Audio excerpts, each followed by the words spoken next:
and opinions expressed in this program are those of the participants and do not reflect the views of BronxNet, the Kitty Rose Lifestyle, or the program underwriters.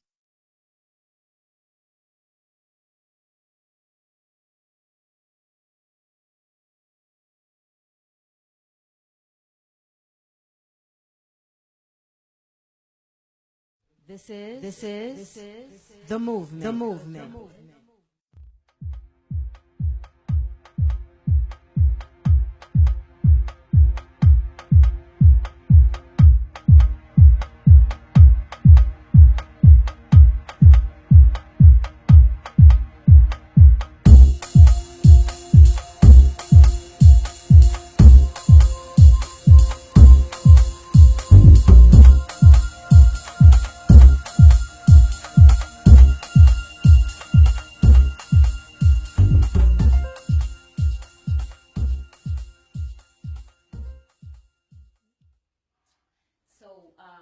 So another grace by God then, because you didn't necessarily have the formal education at the time, but you were able to, because of the community work or the work that you were doing in the community, lead you into this profession.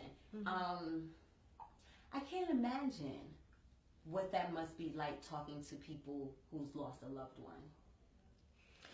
Well, because no one really thinks about those jobs. No one thinks about the jobs that required talking to someone off the ledge, in a sense. Because after a loss, sometimes, if not most times, they feel empty and like they've lost something that they can't move on from. So, some of us don't think about the 911 operators. So I feel like this is another type of job that people don't think about. I worked for 22 years as a 911 operator. No way! Yes. We're called police communication technicians. Yes, we're called police. That's the formal name. That's the, police communication technician. So I did that for 22 years. That's where I retired from New York City Police Department. Okay, so that's another thing, because until I saw the movie with Halle Berry a few years ago, I felt embarrassed and ashamed that I never thought about what that job must be like. It's a very stressful job. It's an extremely stressful job. The police communication technicians, 911 operators are underappreciated, not appreciated for the work that we do. And we're looked at as the lowest person on the totem pole by a paramilitary organization, which is in the police department, and it's just a fact. But we're the first ones. Right. We're the first ones when... And not only are you the first ones, you're still the unknown. Because you don't know what happens after that call. So even that, like everyone else still is involved afterwards. You know what I mean? When there's an incident happening somewhere, and you see the police cars, coming to a building or something, they're not just riding around the neighborhood. Right. Someone is actually calling that in to us. So we're the first. We're online. We hear screams. We hear all kinds of things. Okay, so how do you do that? How do you go home? We do it, and I'll tell you primarily why we do it. We do it because we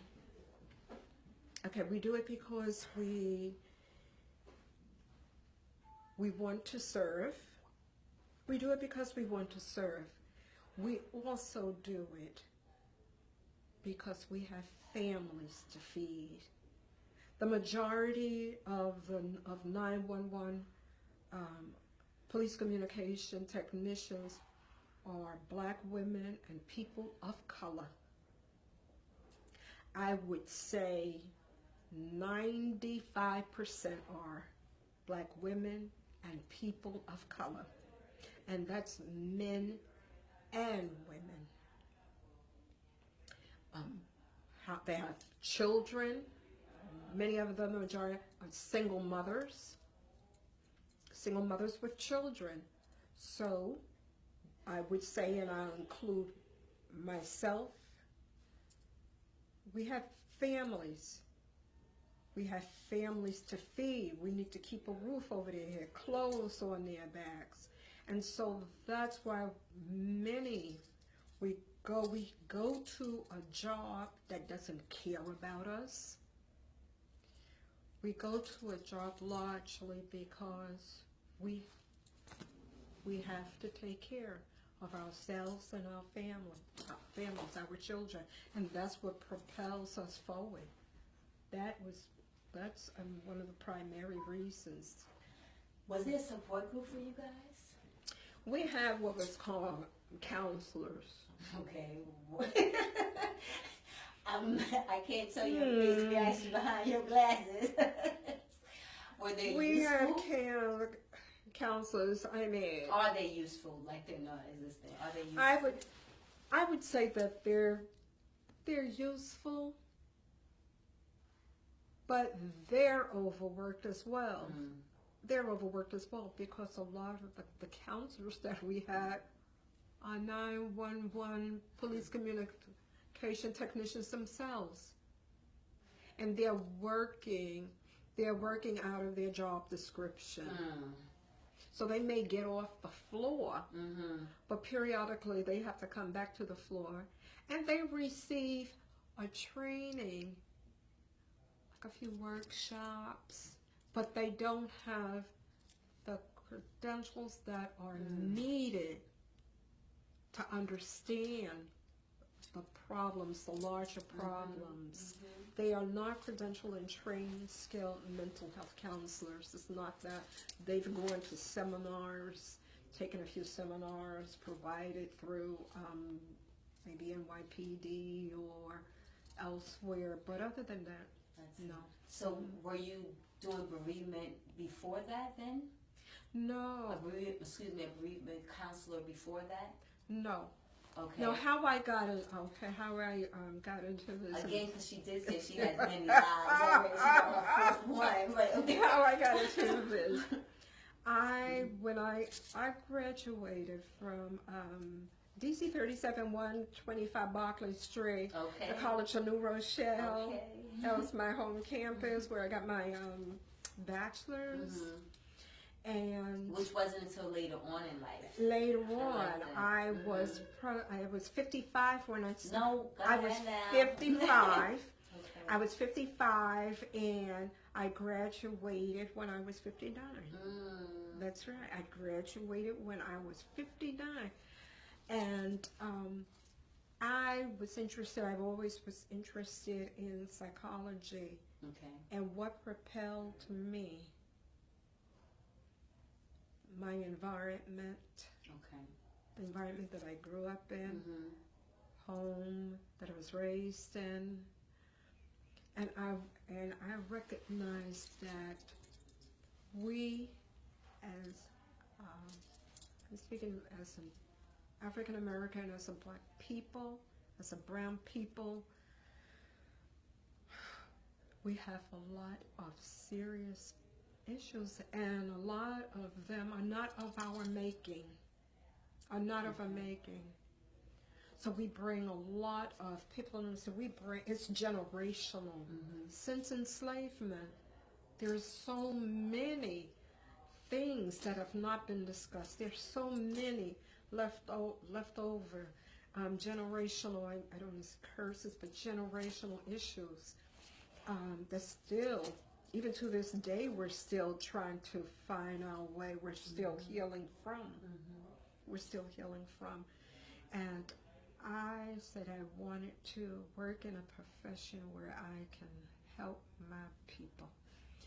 Help myself, because I recognize that I need healing as well. I need healing. And I'm still working through a lot.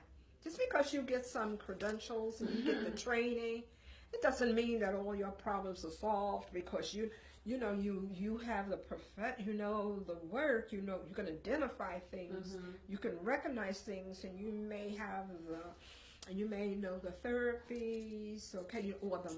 But you're still human, so you're The still human. going through your own. Yes, you do. Your own learning yes, and you're a trials human being. and That's stuff, right, trials, exactly. tribulations, exactly. Mm-hmm. You know, but I wanted to do that, and then too, I just felt okay. I decided to when I went to grad school, and I graduated from grad school in 2013. I'm about to say, I was about to ask you that because you just said grad school. Wow, okay. In 2013, which wasn't that far No. ago, but when I finished my bachelor's, Mhm. I gave myself 6 months and I jumped right into Okay. the grad school. Okay. Into grad school, and that's where the mental health counseling came in. Okay. And then I decided, after that 2 years, we were nearing around 2 years, I decided to stay longer. And I said, if I'm dealing with mental health issues, then they had another program, which was grief and bereavement. Okay. So I decided to stay And take that too. and take that because I said, it's all related. Mm-hmm. Mm-hmm. It's all related.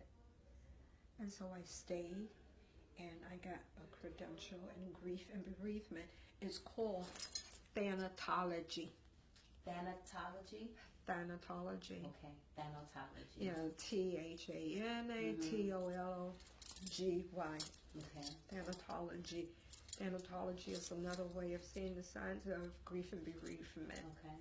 So I stayed for that. So, okay, so now if I'm doing the math right, because you retired from... I retired. I'm sorry, I can't say in the full thing. 2008. Right, that was from the 911 operator. Okay, Okay. correct. Yeah, police communication technician. No, That's a long 911 time, but I operator. just Yeah, heard it the 911 first time. operator. Okay, Yeah. so that allowed you to finish your education after retirement, go back to grad school. Go to grad school, and then from grad. Well, I school, want to tell you. This is how it did. Okay. I didn't take out any loans. I worked my way through my bachelor. Okay. I worked my way through my bachelor's, and So you must don't have any kids. I've been wanting to ask that question because your life really sounds like it could have only been yours right now. my life has never been my own. As Okay. far as I'm concerned, Okay. I have family. You know, I have family. I don't have Okay. biological children, but I Okay. have nieces, nephews. Okay. I had a sick mother. She's Okay. no longer with me, but I have family responsibilities. Or you know, I come from a family of 7 children. Okay. Where are you in the 7? Okay, so let me just say blah blah blah. I am the 4th. Okay. If we Kinda start good. from the top, I had Okay. 2 older sisters. I had an older brother. Okay. Then I was the 4th. Okay. Okay, so what I did while I was working as a police communication technician, I helped put my sister through college. Now she has children. I helped put her through college, and I help her children. I help pay for her children's education. Okay. I had a better, I had a good job. Well, so Yeah. let me rephrase that. Not Yes. necessarily financial obligations to others or even time, because you just say you took care of your mother for some time. And I guess just speaking from a mother, I noticed that the stories of parents are always the ones who are able later on, once their children are out of the house, to go back and do That's whatever. been my reality. Okay. That's been my reality. When all of them were taken care of. Then, okay. When all of them were taken care of, then I said, okay, Lorraine, you're 55, it's your turn now. Okay. So this has only been in the last 10 years. And look at how much has gotten done. 10 years is not a short period of time. I mean, it's not a long period of time. I was determined. Wow. I had a purpose. Oh, no, that's right. I wanted to do it, and I looked in terms of life longevity. I mean, God only knows when our eyes were shut. But I had to also be realistic and say, okay. And and things that I keep in my health. And I said, and my brother and I we have to say, if not now, when?